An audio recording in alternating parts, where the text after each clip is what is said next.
So that I'm not wasting your time, hello everybody, welcome to Conversations with Dionne.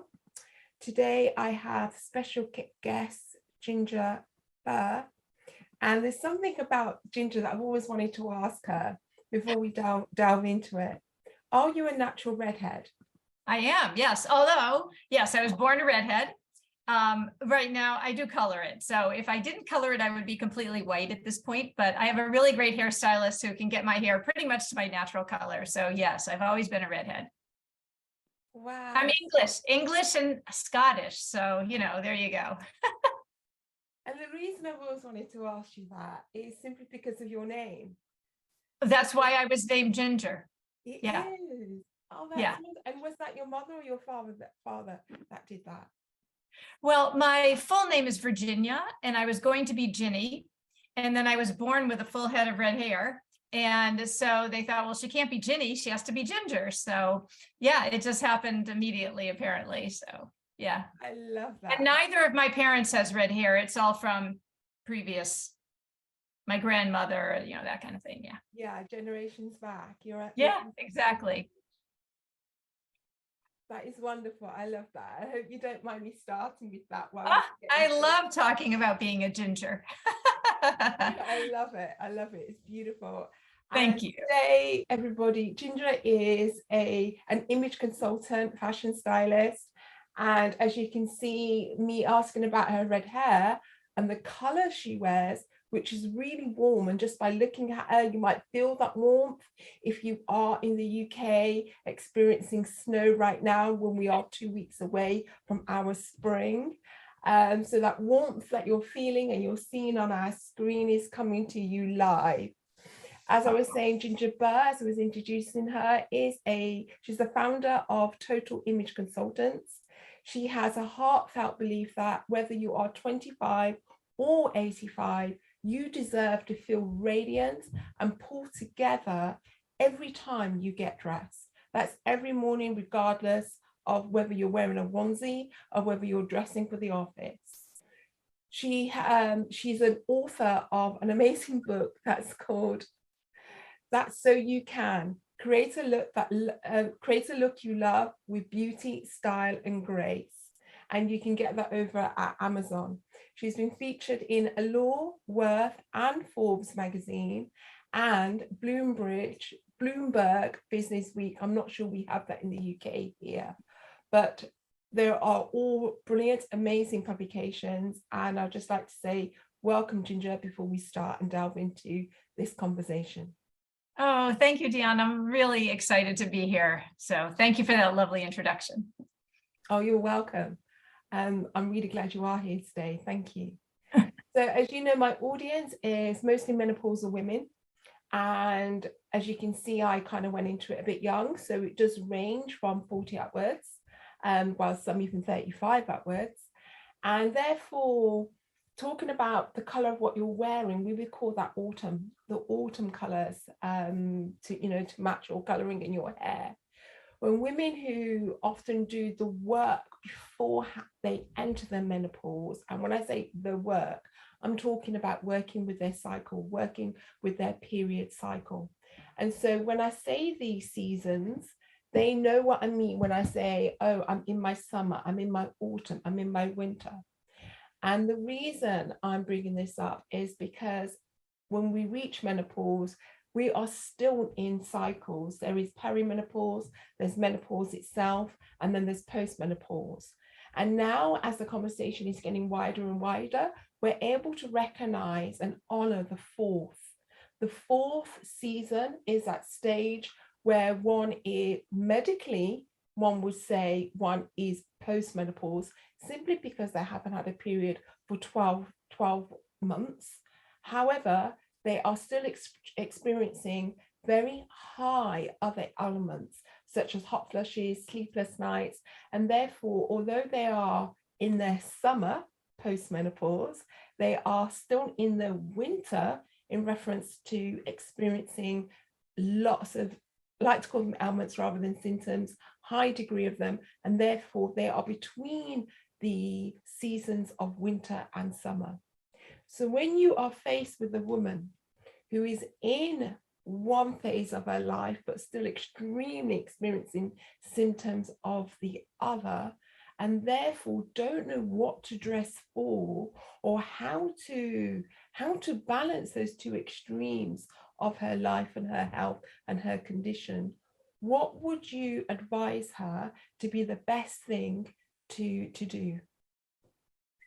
You know, the majority of my clients are perimenopausal and above. I do have some clients who are younger, but the majority of my clients are dealing with all of the things that you just, or some variation of what you just mentioned in one stage or another. And it really confuses things a lot. I mean, first of all, I know you're in the UK, I'm in the States, but we both live in climates where it's somewhat wacky in terms of our weather. You know, we don't know if it's going to snow or be cold or rain or be hot or sunny or humid or dry, or, I mean, there's so many different variations just with our weather alone. And then you add into that things like hot flashes, and it can be crazy making. There's no doubt about it.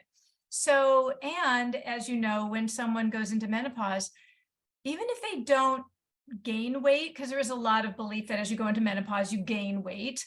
I haven't seen that to be true for everyone, of course, but things shift almost always. Even if if your weight doesn't change, your body shifts. And when it does that, it gets even more confusing about what to wear, because what you used to wear no longer feels right on you. And so what I always recommend to women is go back to the basics.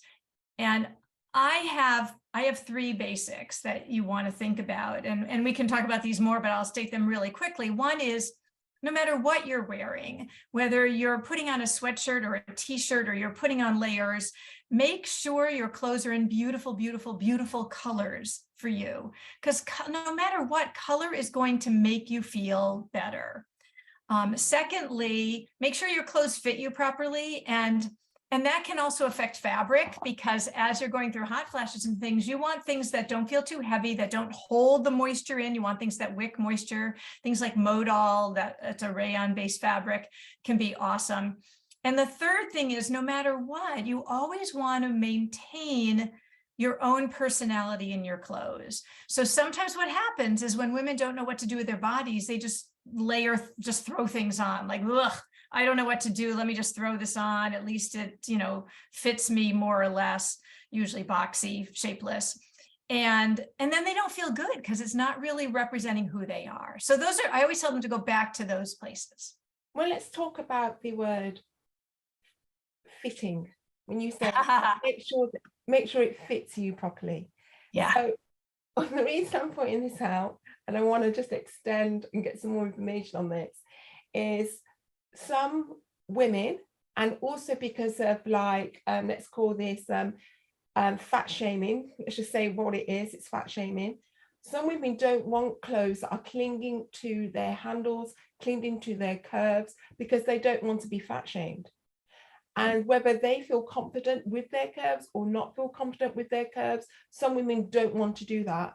Other women are happy doing that and are happy to fight off any form of fat shaming that may come her way. So when you say make sure your clothes fit you properly, what do you mean by that? And can you give some examples? Great question. And there are 2 parts to that. One is there's a third option between hugely oversized, boxy, shapeless, drowning in fabric, and things that are super clingy.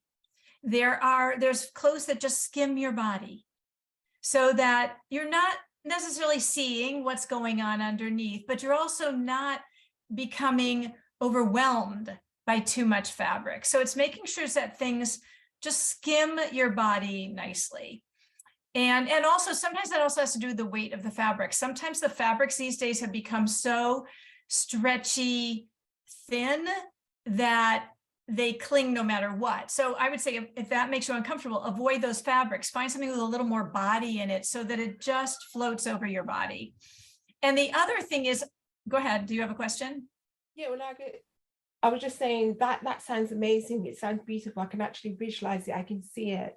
But I also would add to that you could also use fabrics that has a structure to it. So if Yes. you don't like the shape of your body, then a fabric that has structure can actually give you more of a definition of the shape you would like.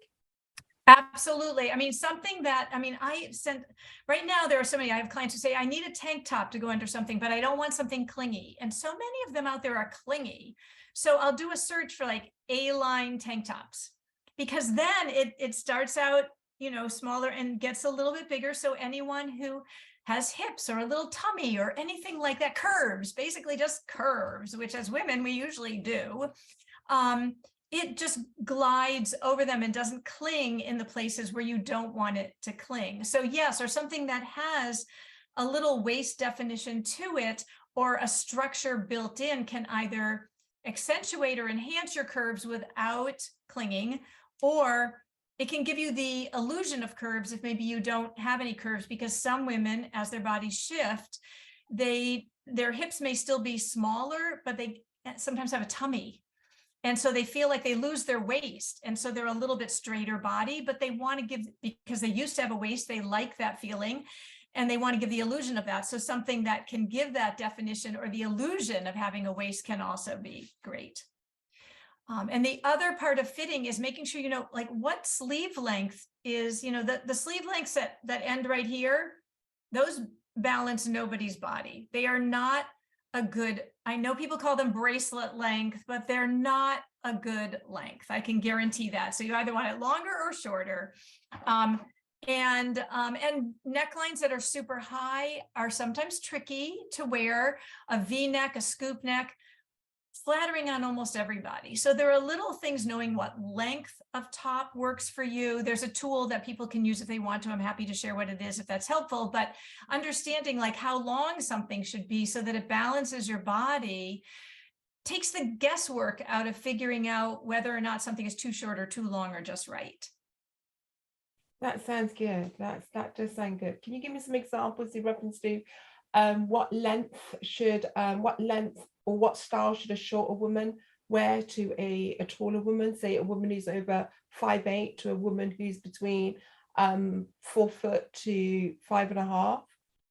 So it really waist, I mean, so that you know she feels comfortable around her midwidth. Is she right. somebody who is putting on weight? Right. So this is where there's a particular tool out there that's really handy for women and takes all the guesswork out of it, because it's very personalized what length something should be for you. And it's called the Fashion Fit Formula. And I know there are people in the UK who do it. And I do it virtually as well, if that's helpful, but there are people in the UK who do it as well. It's called the Fashion Fit Formula. And what it does is you take 12 vertical measurements and it tells you exactly how long your top should be for your body. So you don't have to think, is this too short? Is this too long? It's automatic. And it tells you your sleeve lengths, your neckline lengths, all those things. And that's what I think we need as women, because there are so many different variables when we get dressed. And if we can make something just absolute for us, hey, you know what? Then we don't have to try to guess. So that's a tool I use with all of my clients. That sounds amazing. Thank you so much for sharing that with us. You're welcome. Do appreciate it. So what do you think are the two biggest obstacles women face every morning when they wake up and open their closets / wardrobes? One is too many clothes. Yeah, I'm guilty. Almost every woman is. And it's not always because someone loves fashion and just loves to shop. That can be one reason, but sometimes it's because they're on a continual search for things that make them feel great when they wear it. And they'll buy something and go, well, that didn't work, but I can't get rid of it because I spent money on it. Or maybe someday it will work, you know, those kinds of things. So it just sits in your closet.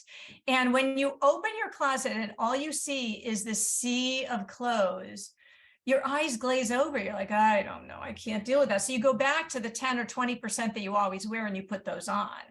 The second reason that I see a lot of is that you don't have complete outfits. So, oh, I love this top. Yay, pretty color, fits me nicely, whatever.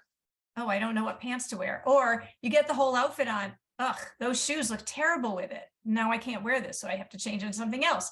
So making sure that you have absolute complete outfits because the last thing you want to be doing if you're trying to head out the door is scramble or play in your closet to try to make outfits. Most of us don't have time for that on a daily basis, or scramble to like, I don't know, maybe this will work, throw it on. Oh, that doesn't work. I have to wear it anyway, and leave the house feeling terrible. So those two things really keep women stuck a lot. And why is it important to look good? No, because so many, especially like if we're not if we've never prioritized fashion, and we've never been into fashion, and I'm saying that in quotation marks, yeah, then if if somebody has that mindset, then they may also have the attitude of what we're talking about doesn't matter, it's not important. Right. And therefore I would like to emphasize the why is it important to look good in our lives. I love that. It's a great question. At that age. And the whole reason actually I got into this industry, and I've been doing this for over 30 years, is because I didn't know how to dress myself. And when I finally learned how, and people can read about that story on my website if they want to, but when I finally learned how, I felt empowered. I'm like, oh my gosh, I can get dressed, I can look good, and then I don't have to think about it anymore. I can just go out and do what I need to do. I'm not worrying about whether something looks good or not. Now, you're also talking about a woman who maybe doesn't care as much and feels like it's not important. And so there's the whole thing about, for the women who are struggling and do think it's important to at least a certain degree, but don't know how, it can be a form of empowerment. For those who don't really care, if that's honestly true that they don't care, then they're fine. It doesn't really, to be honest with you, it doesn't really matter. If it's not impeding your life in any way. But a lot of times, go ahead, do you have a question? Well, I was going to add to that. It's like, that's the caveat, but I'll let you continue and then I'll add to it. Okay. So the thing is that how we look influences two things: how we're perceived by other people and how we feel about ourselves, our own level of self-confidence, which personally I think is the most important, because when we address that, then we draw in the people who are meant to talk to us, because we're exuding an energy that says, I feel good about myself. And so it really, that will automatically take care of the second part. So does that, and now what's your question that you have? Because we can go deeper into this for sure. Well, my caveat to that is it's the effect it has on our lives, our lifestyles. Yeah. How we are, when we look fabulous, that is right for us. Mm-hmm. It can open up so many things in our life. It can heal challenges and problems we may be having in our lives, such as at work, with our colleagues, with our bosses, if we wanted that promotion, if we're not being heard in the boardroom, listened to by our line manager. It can change relationships. Yeah. I'm going to go off topic here just a little bit, because it just is such a beautiful story. My goddaughter, for example, who was being bullied at school, and it was happening for some time, and we're into like the second year of this, for example.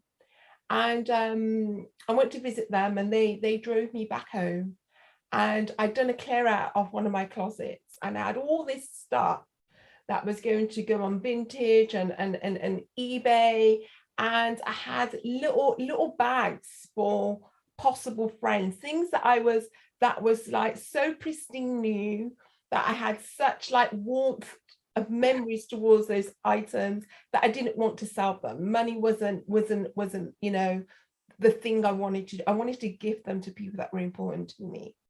And I took out this bag and I placed it on the bed, and I went, choose whatever you want. And we had she gave us a fashion show. We had a fashion show for about an hour dressing up in lots of different styles. She went to school that following Monday with one of the coats, and she rocked it just by putting her hands in her pocket and putting the coat behind her with her hands in her pocket. Yeah. And she was never bullied again. Yeah. It can be very powerful. And for someone who is feeling out of sorts, or it's impacting their life, like you mentioned, there are sometimes, and this is really important, and I know that you know this, sometimes you may not know how it's affecting your life because a boss might just overlook you. Believe me, I have had managers and corporations come to me and say, you know, we really, really, really want to be able to promote this woman, and I only work with women, so promote this woman, but she is not reflecting the image of the company. And I've even had people say, we gave her a certain amount of money, told her, you know, here you go buy some new clothes. And she bought the same things she always bought because she didn't know what else to buy.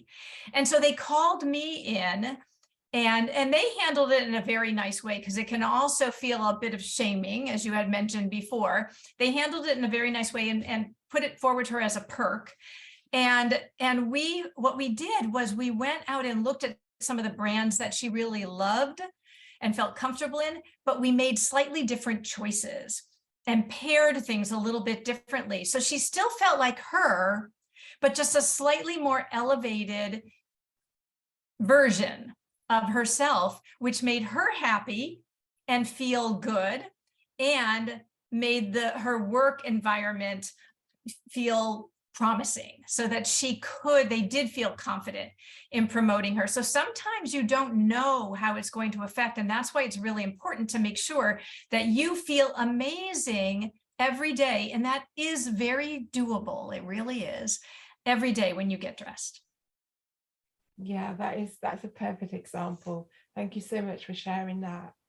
So I want to move on to our title of today's conversation, which is that old saying, mutton dressed up as lamb. Do you know it? Yeah, I do know it. We don't use it a lot here in the States, but I know it. We don't use it anymore, but we all know it, don't we? Right. Exactly. Yes. So Yes. when was the first time you heard that saying? And share with us, please, which one, if you've got a modern take on that old saying, then please do share that. Well, I don't know if I necessarily have a modern take on it, but I have women who come to me and say, you know, because they're now, you know, let's say 50 or something, they're like, okay, what's age appropriate and what isn't, you know? And what's really interesting is sometimes they worry as much about dressing too young as dressing too old as too young. They want to feel vibrant. They want to feel, you know, like themselves and again, empowered, but they don't want to look like they're trying too hard to be 22, and they don't want to look like they're 85 if they aren't. So, and believe me, I know some pretty cool 85-year-olds. So anybody can dress amazingly. It's really knowing yourself. It's knowing how you feel in the clothes. And I had this one woman come to me once. She was really funny. She was just starting menopause. And she said to me, you know, I love to be a little, she used the word trampy. I really like to be a little bit trampy. She said, but I think I'm pushing it too far. So I need you to rail me in. And so I looked at some of the things that she was putting on. I love that, by the way. I just love that. I know, it was really, she owned it. She totally owned it. And she said, so we looked at it and she said, you know, I wear things that are low cut. I wear things that are tight, and I wear things that are short. And I said, okay, so how about in an outfit, if you just do one of those things at a time? And then you can kind of have a little bit of that, if you will, trampy feeling, but still in a little more elegant, sophisticated, I hate using the term age appropriate, but maybe more age appropriate way, I guess, just more sophisticated, elegant, true to who she was kind of way, still embracing that little bit of trampiness, but not to the point where it felt like she was trying to be 20 years old. And that worked out beautifully. That just made total sense to her. But I also do have women who are like, you know what, sometimes I just feel like I'm dressing like my mother. And I don't want to feel that way. How do I navigate this world of not being 25 anymore, but also not wanting to look, 90? So can you give some tips in reference to this? So say, for example, when you said that example of the woman, I was thinking instead of having low cut tops, one can have an off the shoulder top. Absolutely. So Absolutely. you're showing cleavage, but you're showing some skin. Yes. Yes.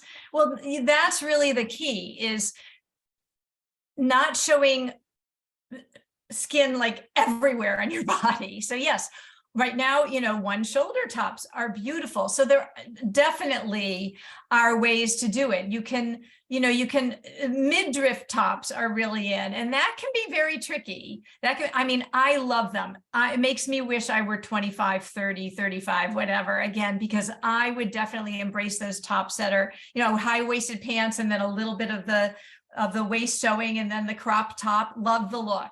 I'm not going there. That just doesn't work for me. But what you can do is there are some dresses that have a layer underneath that makes it look like it's your skin showing, but it's really not. So yes, there are ways. And also right now I've been doing a lot of research for what's out for the seasons. Sheer dressing is very in. Some of it's pretty extreme. And so you can do something sheer, but have a pretty cami underneath it, or have a long, this obviously is for going out a little dressier, but a long sheer layer with a somewhat shorter, maybe not, up high on your thighs, but, a little above the knee, shorter length skirt underneath that's not sheer. And so you're absolutely right. There are different ways that you can do it. And then there are also things like wear gorgeous jewelry that just, doesn't have to be expensive, but just beautiful jewelry that shows off, your neckline here, or pulls the outfit beautifully together. So there are like a million different ways that you can, put together an outfit that feels amazing. So that a woman knows that she's on the right trail in reference to doing this, how can she check that she's not falling into the wrong bucket, such as dressing younger, dressing as she did 20 years ago?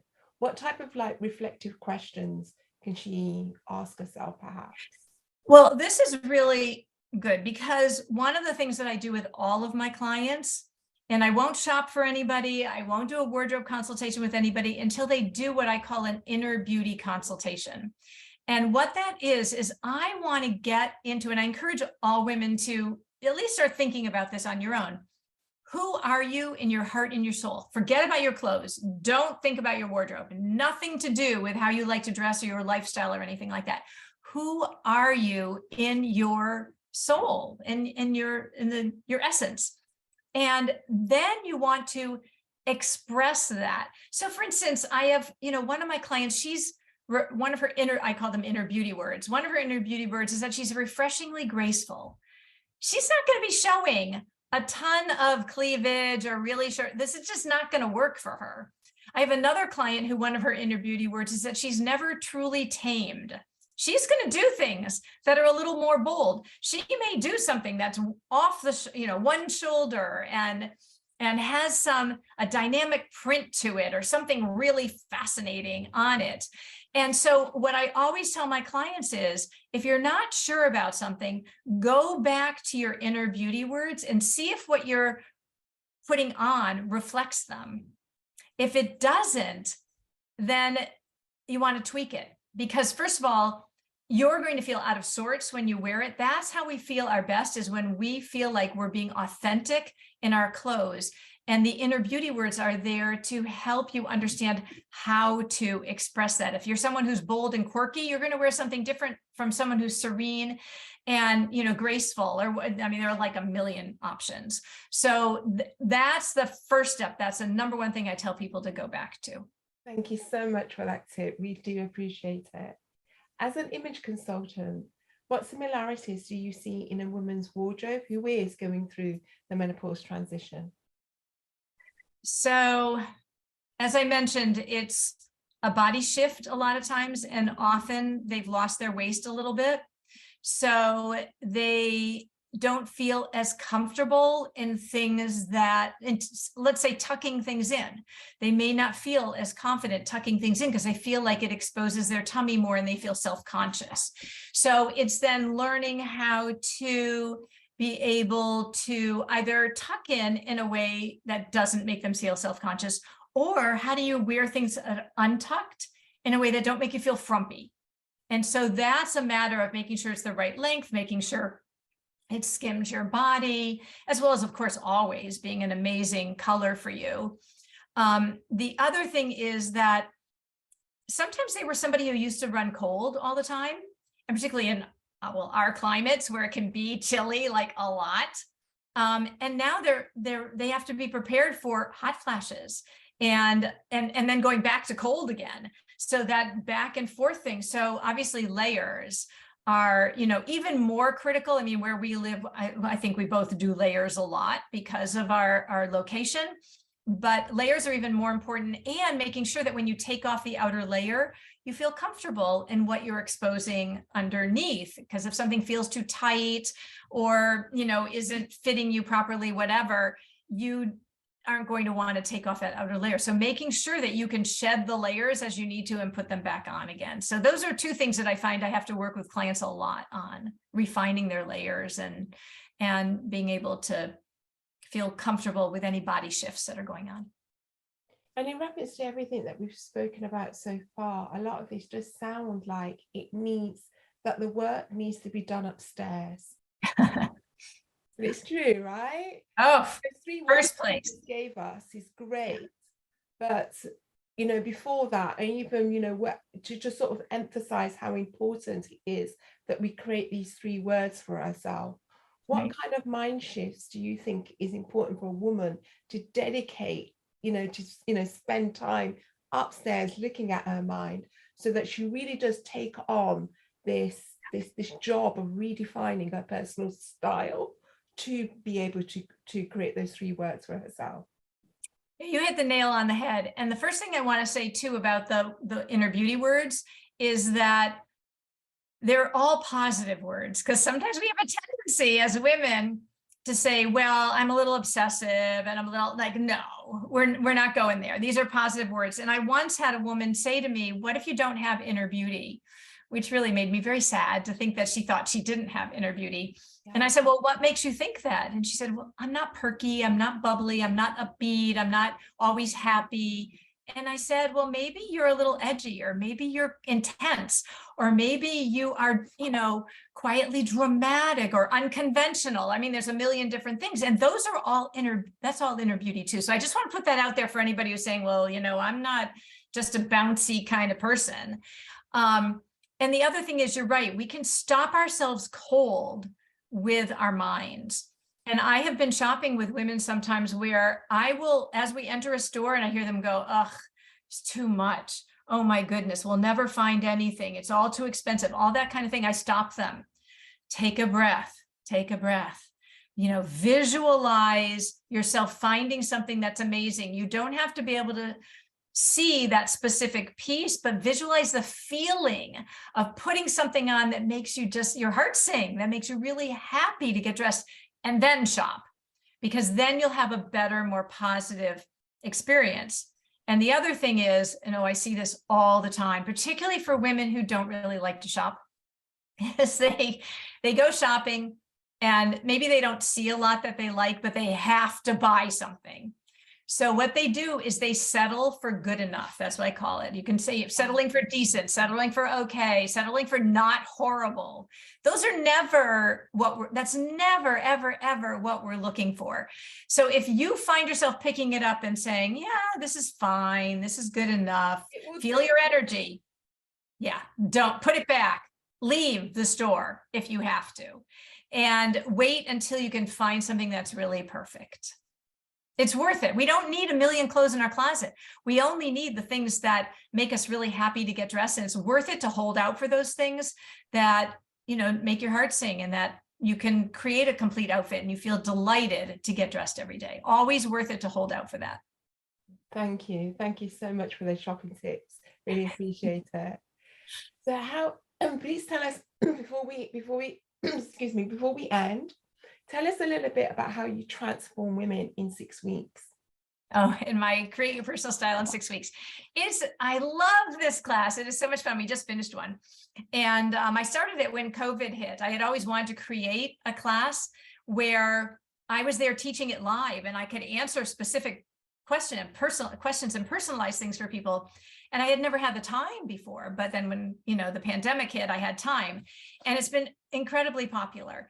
And what I did was I looked at where are the places that women struggle, like knowing who you are, being able to create a good foundation to your wardrobe so you can build complete outfits. How do you choose a print so you know it looks really good on you?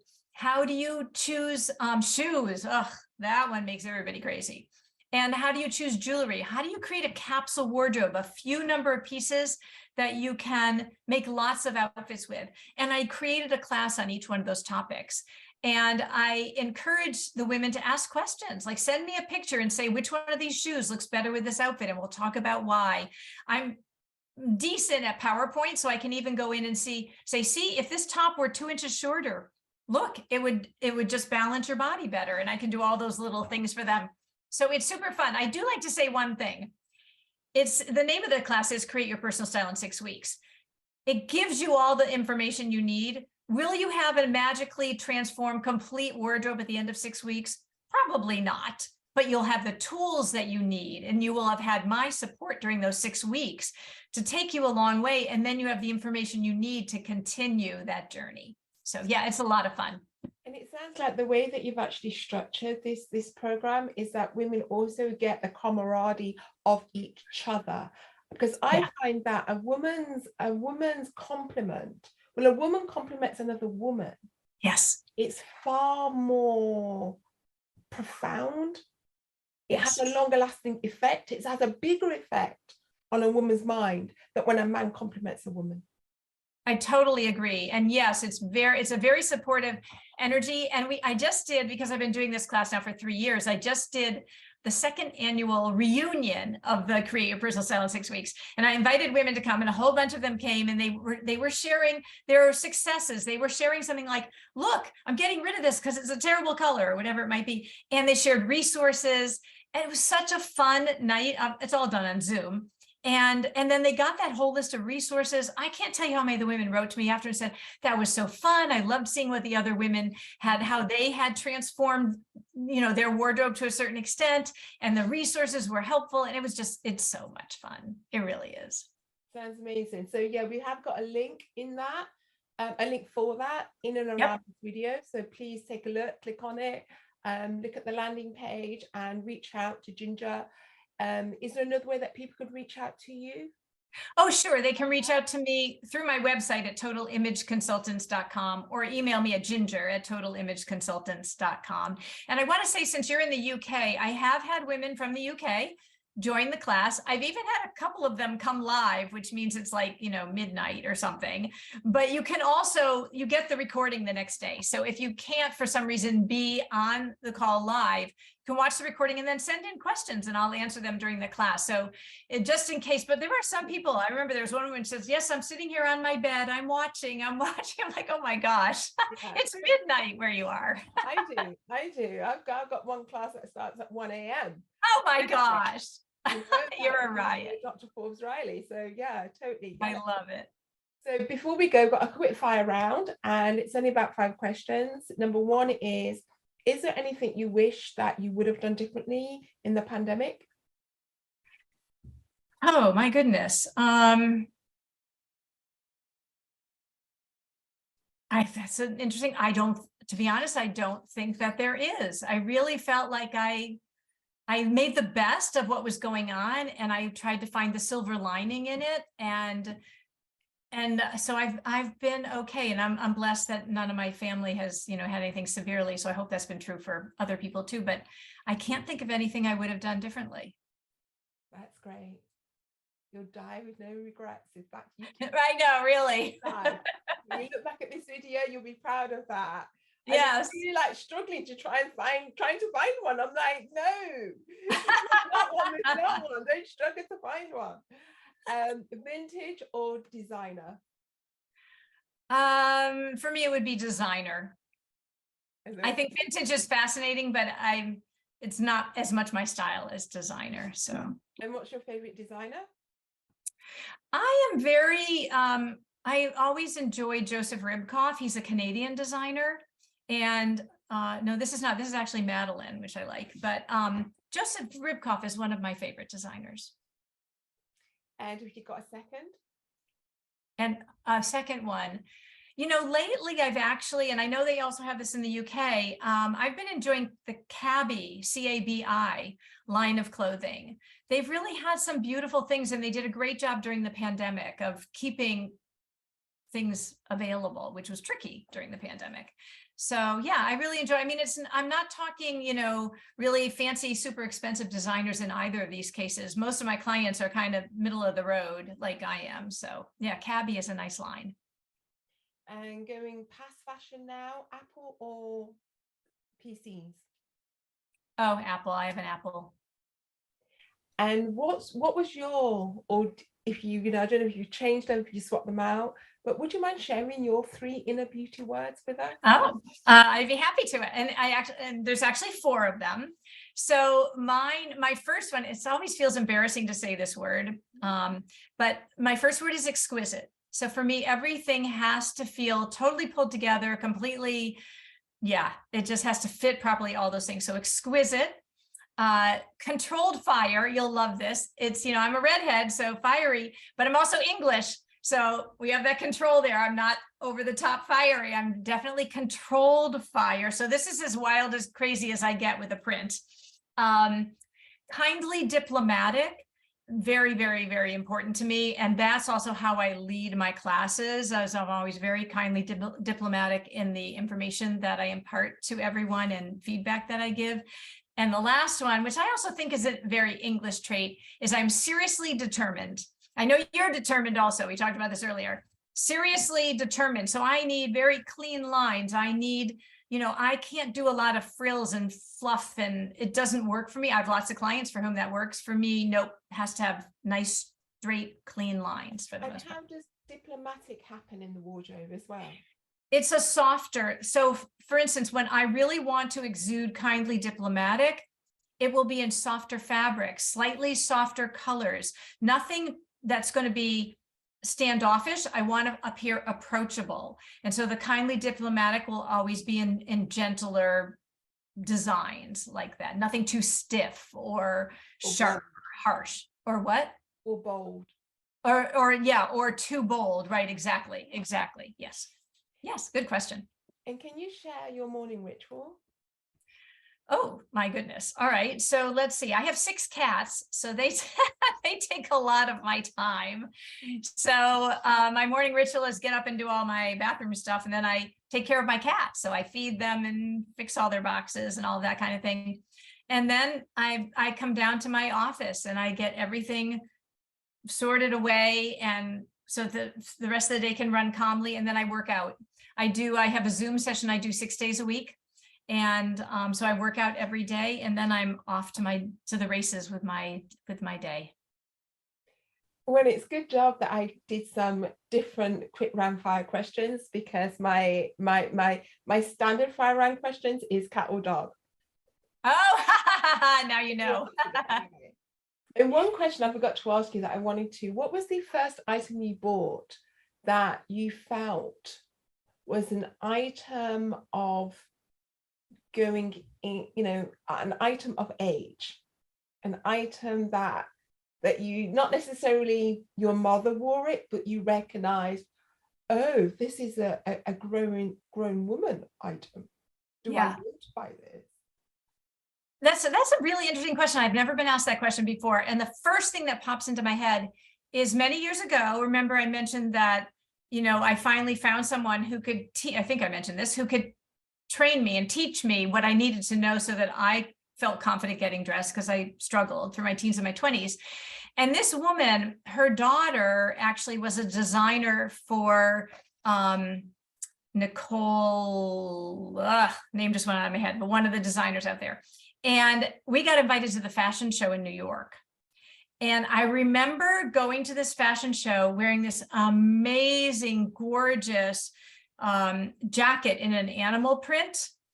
And this was the 80s, although animal print's been in always, and a pair of black, very skinny pants with ankle boots.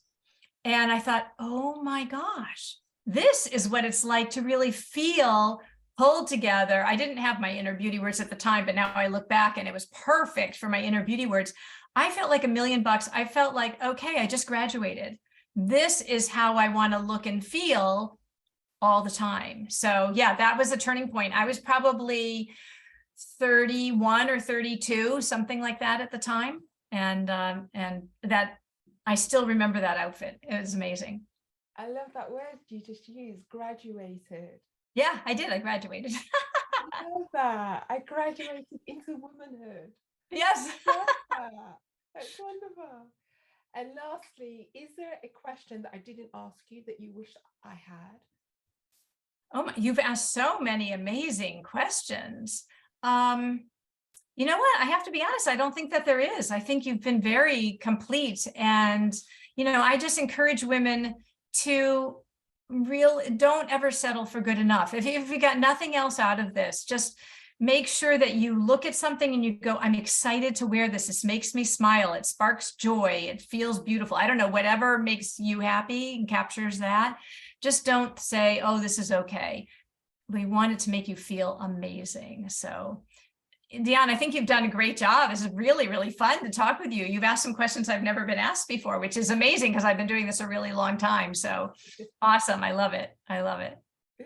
Oh, thank you. Thank you. Now I'm going to stop streaming, but please stay on. Thank you so much. Everybody else who's watching this and watching some replay, please share. Please click on Ginger's link. She's fabulous. As you can see, she will dress you and make you feel that you belong in the clothes that you're wearing, which is important. Thank you. Thank you. Take care.